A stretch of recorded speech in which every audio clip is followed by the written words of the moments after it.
But my outrage of the week is all of this feigned outrage over what happened in Charlotte on Saturday. Charlottesville. Oh, yes. Charlottesville. What did I say? Charlotte? Yeah, Charlotte. I keep getting them mixed up, but you know what I'm talking about. Saturday, Charlottesville.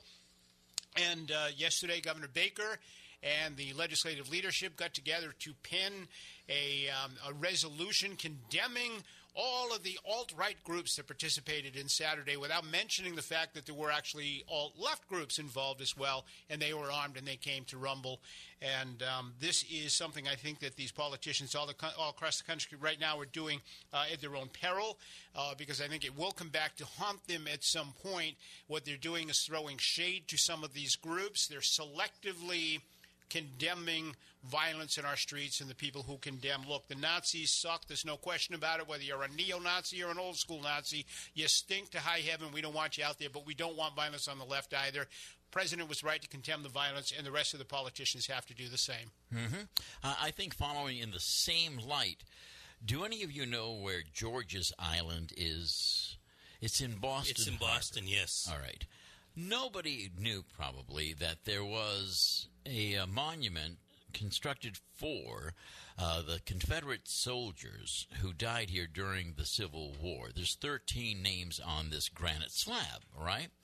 13 names of soldiers who died while imprisoned here in Massachusetts. Now, the outrage is the governor and others want to take that and block it away, just hide it. They've already blocked it off. They don't know what to do with it. They can't touch it because the Historical Society, it's a national historical landmark, is coming down as superseding their authority. So they want to move or block off, as they have, this monument that has 13 names of dead soldiers, because they don't want anyone in Massachusetts celebrating anything depicting things that aren't equal, things that are associated with the Civil War, which is outrageous. It's sacrilegious. It's disrespectful for this, and it's the only monument that is here in Massachusetts that was erected by the Daughters of the Confederates.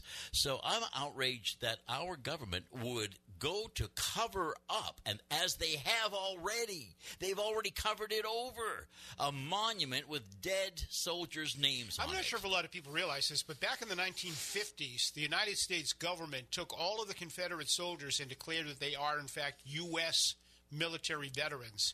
And not just Confederate soldiers, but they are considered to be U.S. military veterans, and their families and everything get the recognition. They get the recognition and whatever benefits or whatever go along with that. So what you're talking about then is covering up a monument to 13 American service people. It would be amazing if somebody would bring that up to the legislature or to a court in order to rectify what you are talking about. I'm going to bring it home, if you guys don't mind. You both live in the city of New Bedford, and I'm going to ask a question. I don't want you to answer the question, but I'm going to ask you the question, and that question would be, do you want your city councilors out there fundraising for a particular charity? Reason why I bring this up, it's called a rhetorical question, right? Yes, it is. Nope. The reason why I bring it up, last evening, the council voted unanimously to move forward, not necessarily to erect the signs, but to talk about signs that would get people diverted from giving to panhandlers and instead to a particular agency, let's say the United Way, instead of giving to the panhandlers. Well, we have already been told by folks down in Albuquerque that it didn't curb panhandling. The big thing here now is, if you say yes to one charity and put up signs to give to one charity, what are you saying to other charities out there that you're not as good as this one that we chose? So I think there's some big problems with the idea of putting up these signs. Less than ever, it doesn't work at stopping panhandling.